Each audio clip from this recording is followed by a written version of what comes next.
ECSI fans, you want to revolutionize your sports investing habits? Allow me to tell you about WagerWire. WagerWire is an app that helps you become a superior bettor by allowing you to sync all your sports books and track all your bets in one place. See your current action, your betting history, and stats. You could also sign up for sports books and collect bonus offers. Follow them at WagerWire on X, as it's the best account on the platform. Head to App Store or Play Store now and search WagerWire and download the app.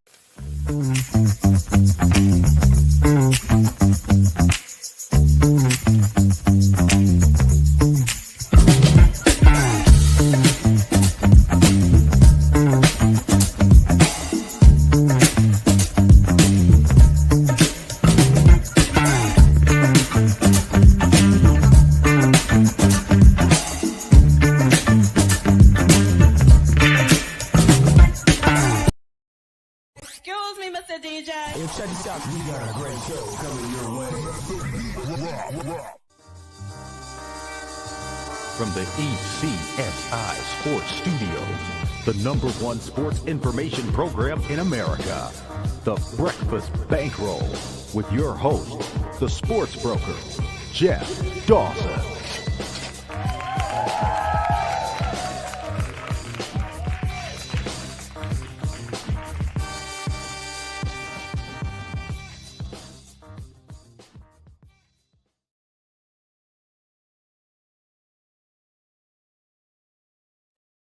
Good morning, sports fans from all around the globe. I am the co-host, Jeff Dawson, East Coast Sports Investors, and you made it. The weekend's here. The Friday edition, January 9th, the Breakfast Bankroll. Good friend and colleague, Mr. Scotty Webb, live from Tampa. I'm at Cape Cod, 38 degrees. It's actually pretty nice out. Just got my morning routine done. Did some quick stuff behind the scenes and ready to go. As it's Friday, myself and Scott will be back tomorrow. I don't have a time yet. We're going to talk NFL and Wildcard Weekend, so sit tight. We're going to do a recap on the Fiesta Bowl, which never lets us down, especially in the fourth quarter. Instant Classic there. Hats off to Ole Miss. Valiant effort as they come up just a tad short, and congrats to the U of Miami. Shout out to Brian Weber, big U fan. As you get back to the big dance home at the Hard Rock Stadium, January 19th on Monday. So first and foremost, a shout out to our proud sponsors and partnerships. It's WagerWire. Head on over to Google Play, download that app. It is free. And of course, AtlantaSteaksAndSeafood.com. Steak, seafood, chops, appetizers, wine. Terry's done it all. Go over to AtlantaSteaksSeafood.com. Place an order today. You could be grilling by Monday. So without further ado, let's bring him in. Mr. Scotty Webb. What's up, champ? Hey, man. How you doing? I'm doing well. How are you? I am having my coffee and looking at all kinds of stuff, whatever. I'm just thinking about the Pirates, Pittsburgh Pirates. Whatever. It is what it is. It's baseball prep time, so it is what it is. We got about a half-hour show today. So again, we're going to recap. We've already gone over Oregon, Indiana. You've already talked about who you like and why. We'll go back and just rehash to anyone that hasn't been with us all week. I do want to stick in baseball for 1 second here before we do the recap. Saw something interesting, and a lot of times in baseball, these things start to add up. And really sounds Bregman's coming here, coming back to Boston, under the assumption Bellinger was going to go to New York because they weren't going to spend the money for Tucker. The big question was Bo Bichette. Well, Mattingly leaves, was it Toronto, comes to Philadelphia, and next thing you know, Bo to Philly, he's got a Monday meeting. That makes a lot of sense to me, bringing Bo over there. What was a little surprising, and I know earlier this was the number, Bo, you can ask and want anything you want. I mean, just look at Tariq Skubal. I mean, that's embarrassing, which I know you'll talk about, but we've been down there. We know what those arbitration cases are all about. For 300 million, Bo, I don't think you're going to get it. But if there's a team that will cut a check for 300 million or something close, it's the Philadelphia Phillies, Scott. Yeah, well, think about the Phillies this way, right? They still where's my stuff at over here? So if I pull up the Phillies for a second, the Phillies still don't have signed their catcher, right? Real Muto's not there right now. Correct. That doesn't mean he won't be. I have not really heard too many people on him. And then I just saw something as I'm looking at Pirates stuff. I saw something that said, "Hey, look, the pitching staff for the Phillies aren't going to be the same if they don't have Real Muto." So I don't know if I agree with all that, but at the same time, I think that they're going to have Real Muto. I think they're going to have Real Muto at a different price point than what Real Muto thinks he's worth. But whatever, I'm not, I'm not a salary negotiator guy. You know what I mean? Like, I don't care what they sign for. I just signed for $8 zillion. I don't care. I need to figure out what their xFIP is going to be and what their weighted on base averages and stuff like that. So anyway, point being is, like, I guess the point I'm trying to make is, Philadelphia, the way that they line up right this very second, you got Harper at first, Stott at second, you got Turner at shortstop, Bowman at third base, Martian left, Crawford in center, and Adolis Garcia in right field. A guy like Bo Bichette on that team can give them another Turner type player, and that's exactly what that team needs. That's a bat that will make Bryce Harper and the other guy Schwarber like 100 RBI guys. So I think that if they were to do that, that might compensate a little bit for, say, Wheeler. Right? What's his projection, Wheeler? Where is he? Wheeler, he's projecting to make 21 starts. So that means, May, maybe June. He comes back into May.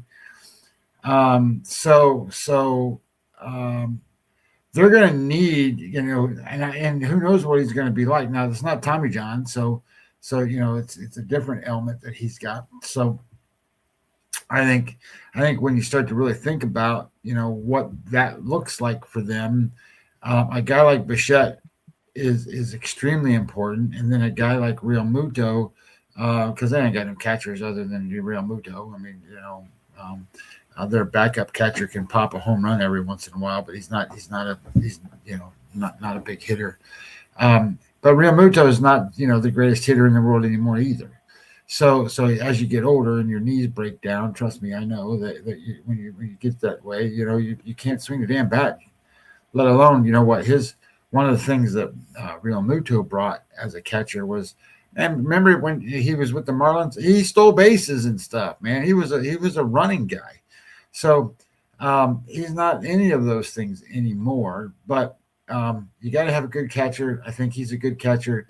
And I think if they bought Bichette in, and I saw what you were talking about, I think that's a great, great move for that team because, I ding on Bichette a lot because, he's kind of like Luis Ariz, he gets a lot of slap hit singles and, shit like that, which is great. I mean, you got to get on base.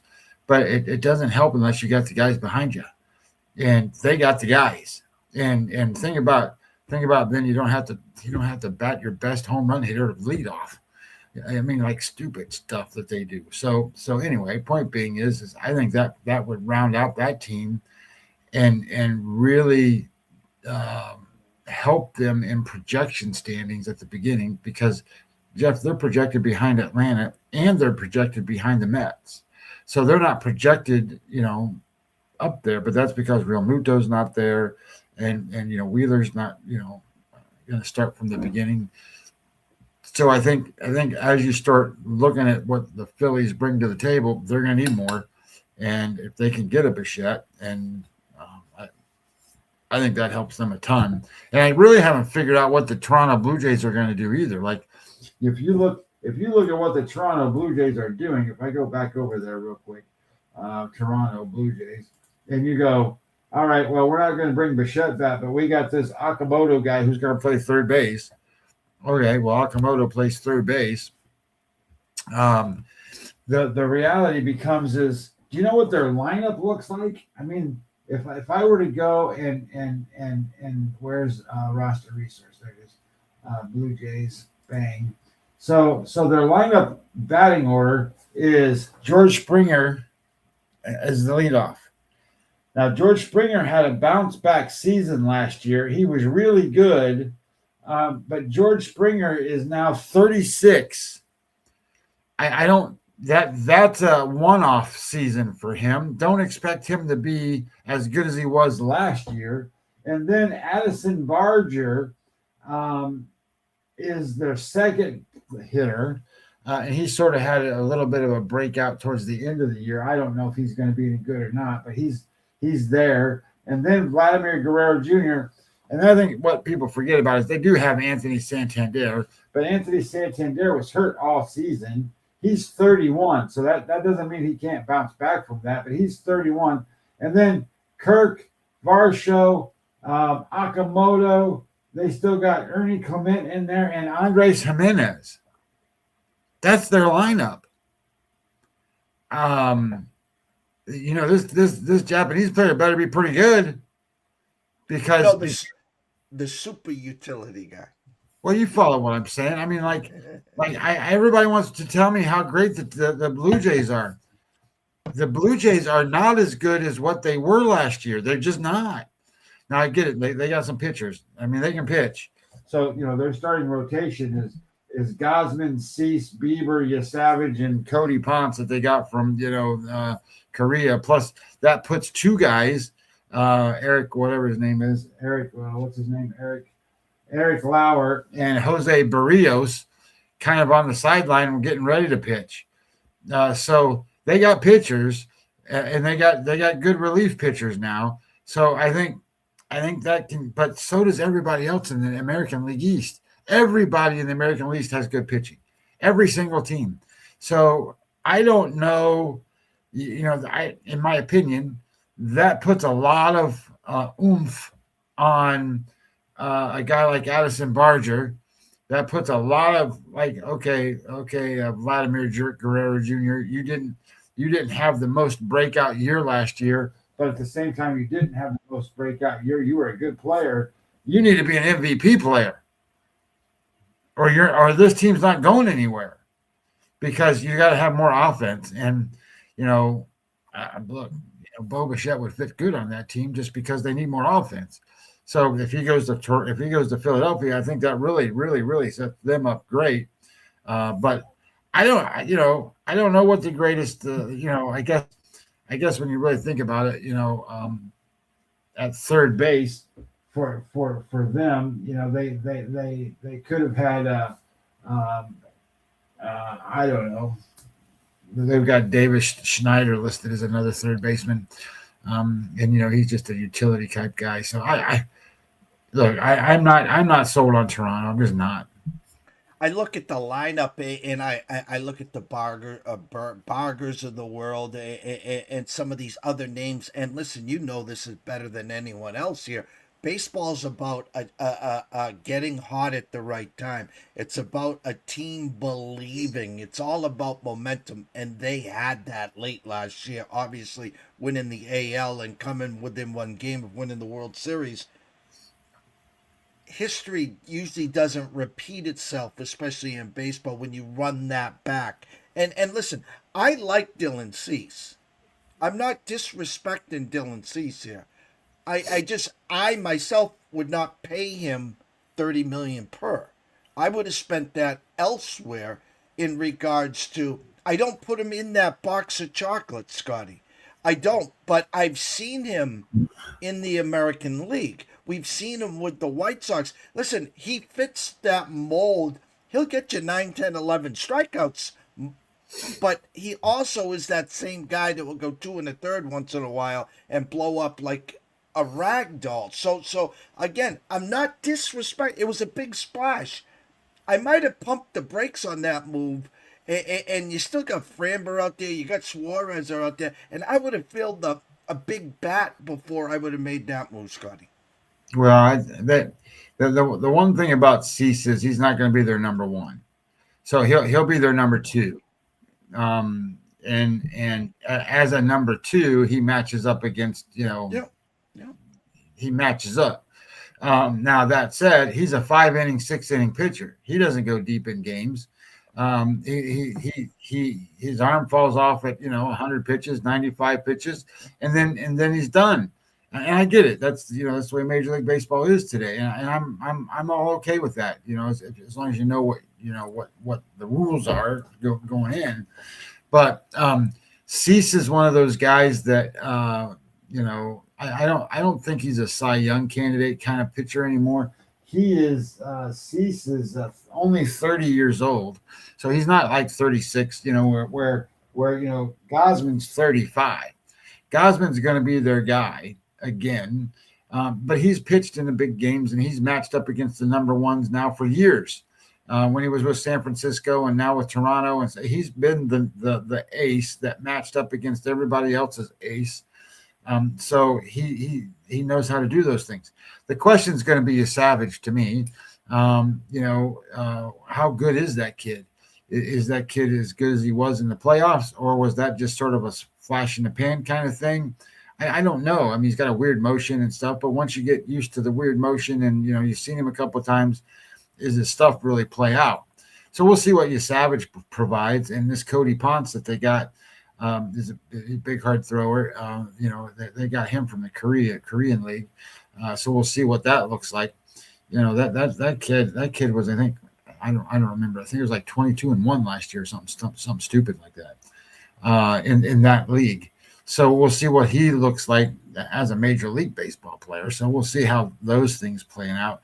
But my opinion is that everybody wants to tell me about the Toronto Blue Jays, and I get it. The Toronto Blue Jays made it to the World Series last year. Don't be surprised if the Blue Jays finish behind the Orioles. How about that? Quickly, again, arbitration is there's nothing worse than walking in to an arbitration case and you're the model citizen. You're the perfect child. You were electric. You've done everything asked. Your numbers speak for themselves. Yet there's the team that has every negative thing about you. Obviously, just trying to get the right price. The Skubal thing is really getting ugly now. Was it 19 million they offered, and 19 to 35. That's a big gap.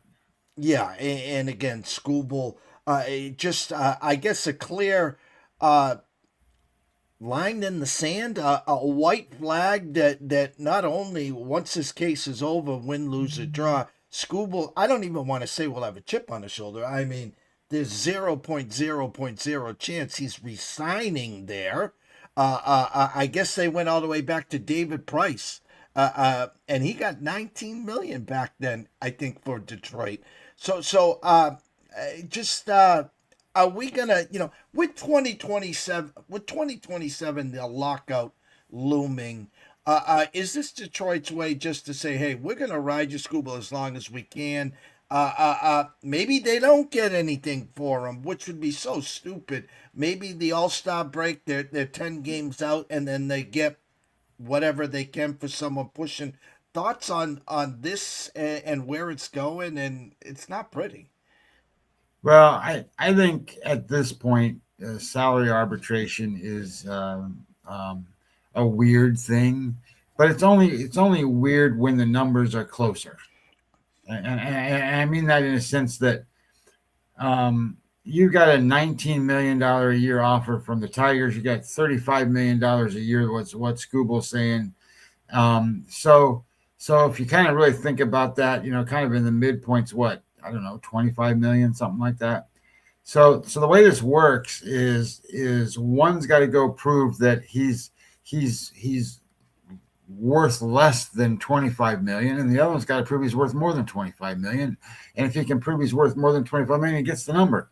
So it's and what are you going to say about Tariq Skubal, for God's sakes? You're going to say he had to have surgery on his arm, or he got hurt, or this or that, or whatever. I mean, come on.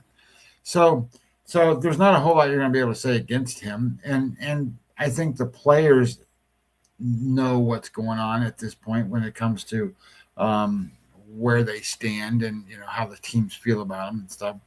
But I would say that it would be different for a player that's trying to make, I don't know, $7 million, and the team offered $6 million, and they're fighting over $1 million. That's a little different because of the discovery of that player sitting there going, well, how's come I'm not worth this extra $1 million? And then they come out and tell you. That's a little different. So I think this is all the Skubal thing. I think is all show. You know what I mean? Like, it's all for show. I think what Detroit's doing is saying, I'm not going to be able to pay the guy anyway, so let's lowball the arbitration thing, and let's see where it ends up with on how much I have to pay the guy, and then from that perspective on, maybe I save myself a little bit, and we're going to get rid of him anyhow. Yeah, you made the comment like, well, they need to get something for him. Well, remember, the Angels didn't get nothing for Shohei Ohtani. I know.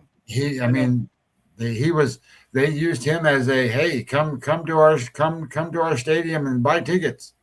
So maybe they do the same thing with Skubal, but Skubal doesn't play every day.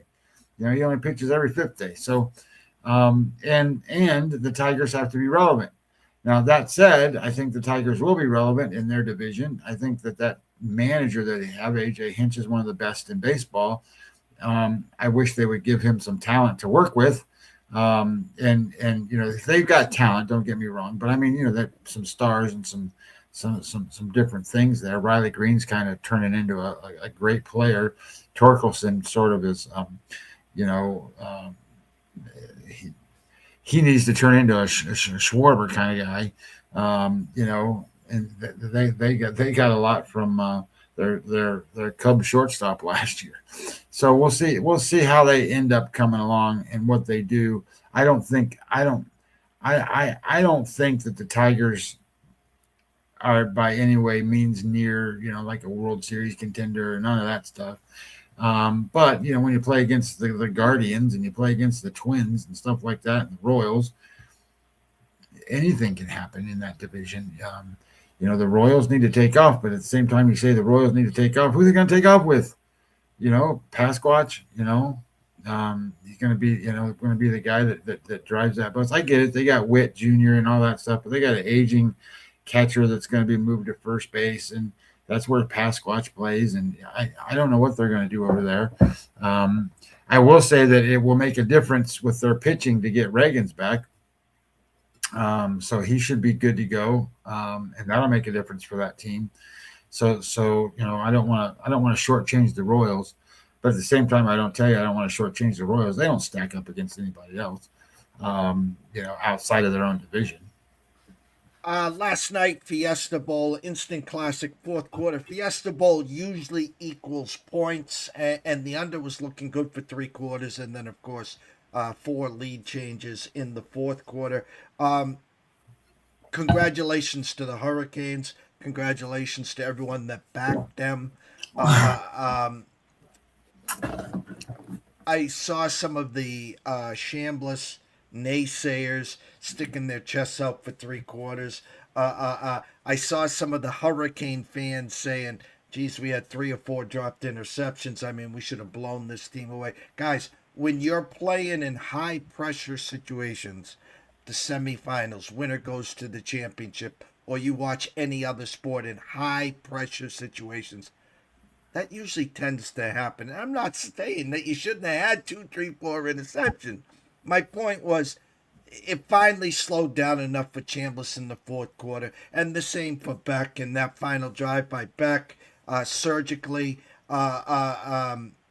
marched down the field, and then 2 plays, 40 yards, and here's Ole Miss sitting at the 32 or something, and the guy actually had his hands on that ball on the final play, and he almost would have got the toe tap that close from the Hail Mary of all moments there to get to Hard Rock Stadium. But again, congrats. Thoughts on the Fiesta Bowl, Scott? The way I saw the game was I don't know if it was different than the way most people see the game. Obviously, I'm on the Miami side because I bet the Miami side. But I'm pretty level-headed about watching all of this stuff. And at halftime, Ole Miss had 75 yards rushing. That's what they had at halftime. And they had, I think it was like 100 yards passing at halftime. And the reality is 72, 73 yards of their rush was one play. Lacey ran down there and then, he stretched his leg out or something and was out of the game for a little while. So I'm looking at this game and I'm going, look, Miami is just dominating the game. They're just not scoring the points, and that can come back and hurt you. And the other thing that I thought that was going on in that game too, was, and I'm going to say this way, everybody that goes on Twitter and everybody like on our shows and everybody that does different things and goes on and says, well, the goddamn referees cost us this, that, and the other thing. Look, here's what I'm going to say.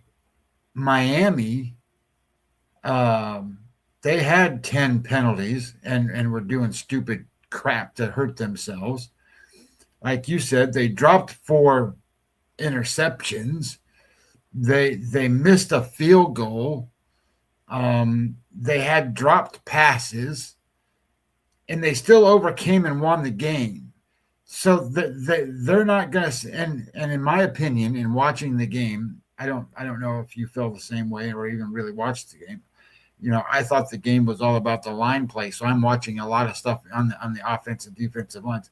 I really thought Miami's pass rushers were being held a lot in that game, and they weren't being called. And I'm like, whatever, it isn't my job. I'm not the referee. So I don't care, but they overcame all of those things. And so when I come on here a lot of times and I hear people talk about stuff, I always say, look, the refs don't cost you a game. They don't.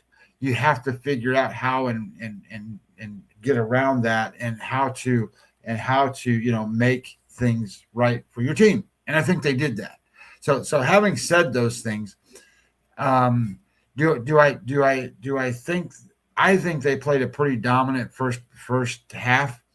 I think that they should have had and maybe kudos to Mississippi for stopping them on drives. When you can drive the ball for 14 plays and 75 yards or however far you go or whatever, 50 yards, 60 yards, and you have to settle for field goals, that's kind of a life-draining type thing. But I kept thinking, okay, well, that means the fourth quarter, they've held the ball for 20 minutes and the other team's had the ball for 5. I think they're going to wear them out. Well, it didn't really quite work out that way because, when we talked about breaking down this game, the one thing that Mississippi always had the ability to do and still had, and you saw it in this game, the big plays. They had the ability to make the big plays to try to keep them in games. And I felt like Miami kept making that mistake, right? Even when they went down there and they scored and then the interception, right? They got that tipped the ball and then Mississippi got the ball at their own 14-yard line. Well, what happened? Well, you had a roughing the passer call. You had a pass interference call that was, on third down and they didn't complete the pass, so they were going to have to punt. And that helped them get all the way down the field and score touchdowns. So then you had, a great quarterback. This Trinidad Chambliss is no joke. So I thought the way the game played out was relatively close to what I thought it was going to be. Yeah, I mean, at the beginning when we talked about this game, I said I thought that it was going to be a little bit over 30 for Miami. And it depends on where you kind of fall in line with how many points does Mississippi get. And AI came and said 24 points. And I'm of the build that, hey, look, 24 points is as many or as most as this Miami team has allowed all season. Well, they gave up 27. So that made it an interesting matchup as the game played out and as things went along. I thought the reason that Miami won is because Miami didn't panic. Is why I think they won the game. Is because very easily in that fourth quarter when they got behind and then went and scored and then they got behind again and had to go do it again, there could have been some panic of, oh my God, I got to do this, I got to do that, I got to and force passes or do different things, and they didn't do it.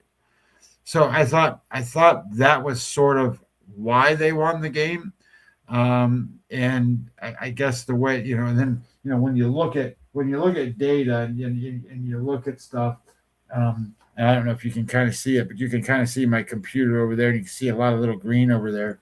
That's Miami's performance in the game. And all the purple is Mississippi's performance in the game. So data statistically, you can say what you want to about how good Mississippi was, but they got dominated in the game. It just didn't get dominated on the scoreboard. And I don't mean that in any disrespect to anybody. So as a handicapper, when you go bet these games, that's what you're looking for. You're looking for a green on your side, purple on the other side. And sometimes that happens and you don't win. So as a gambler, but that's what you're trying to do. Exactly that right there. So as it kind of plays out and as you look at the game and you start to look at stuff, I thought the other big difference in the game, Jeff, was Mississippi couldn't complete a third down. They were like 0 for, I don't know how many third downs it was.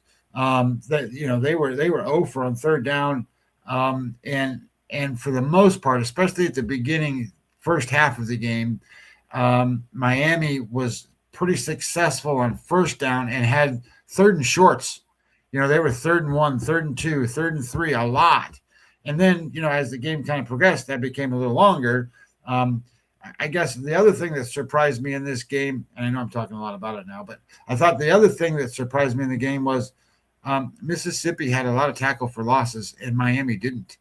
So I thought that was interesting because Mississippi's plan was pretty good on the offensive side of the ball to not play into what Miami was really good at, which is obviously rushing the passer and beating their offensive linemen. And they did a lot of quick stuff.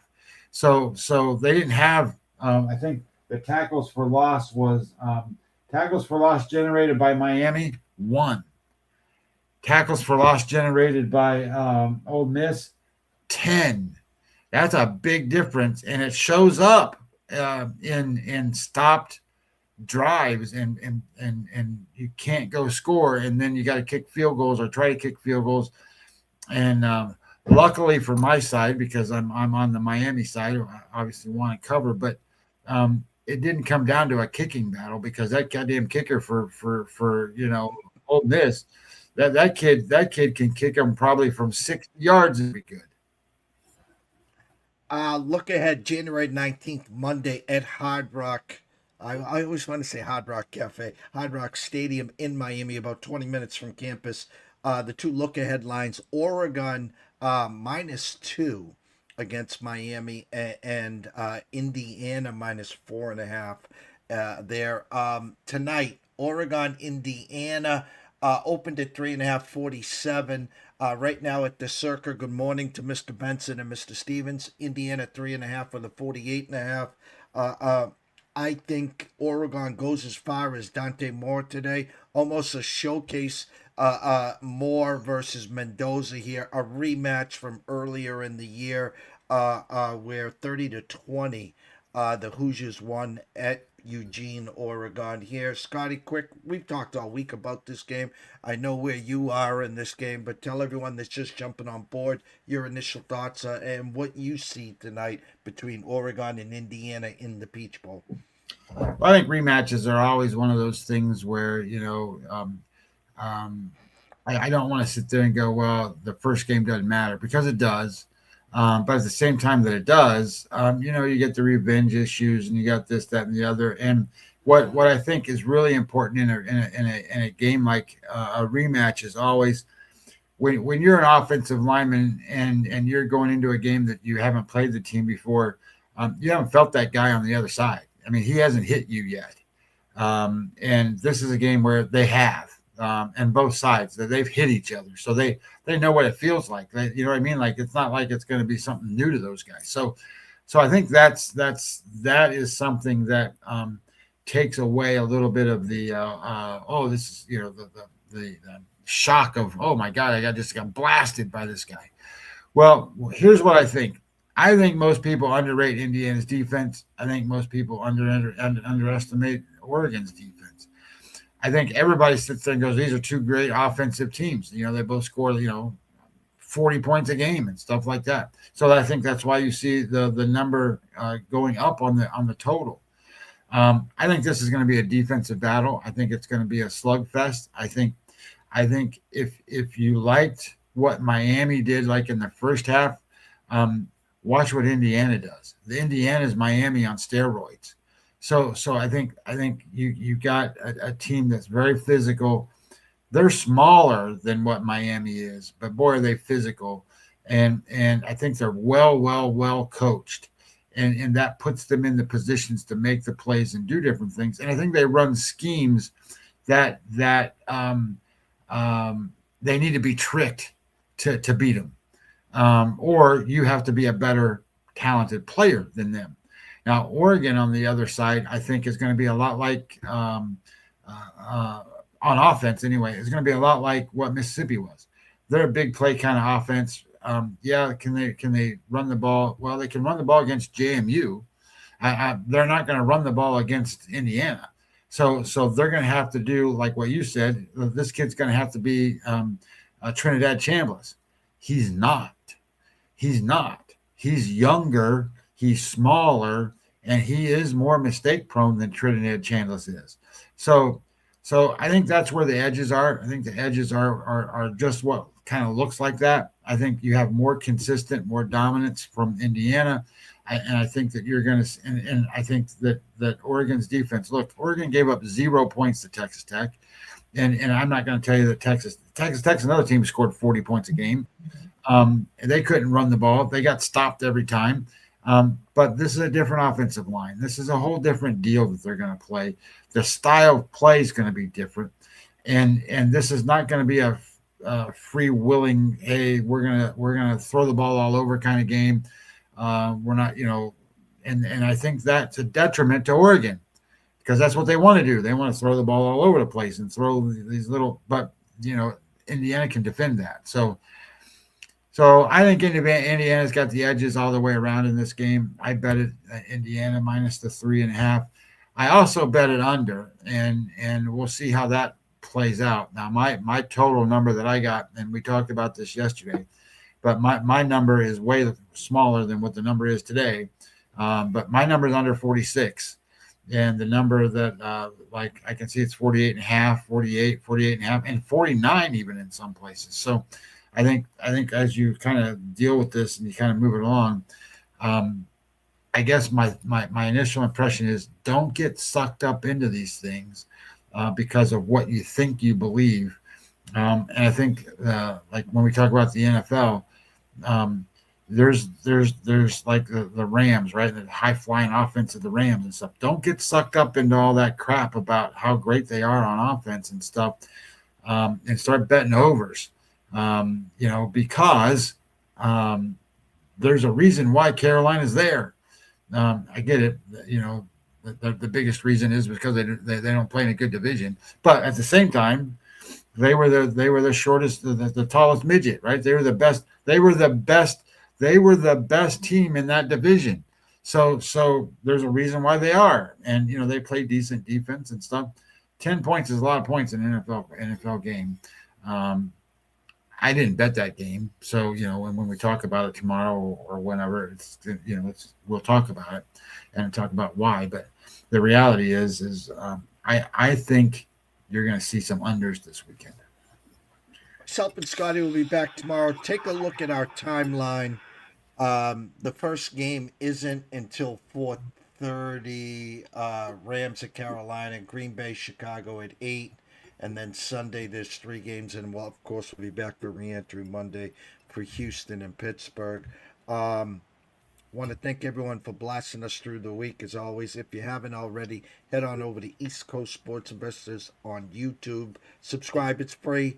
We're trying to get closer to 12,000 subscribers there. Then come on back to Twitter. Do us a solid like PB and a few others do. Retweet the show. We got some big things planned for you throughout the year and especially during the baseball season. So for myself, Jeff Dawson at DC Sports Investor, one and only Mr. Scotty Webb at Webby20 MLB. We wish everyone a blessed day. The weekend's here, guys. Enjoy yourselves and stay tuned.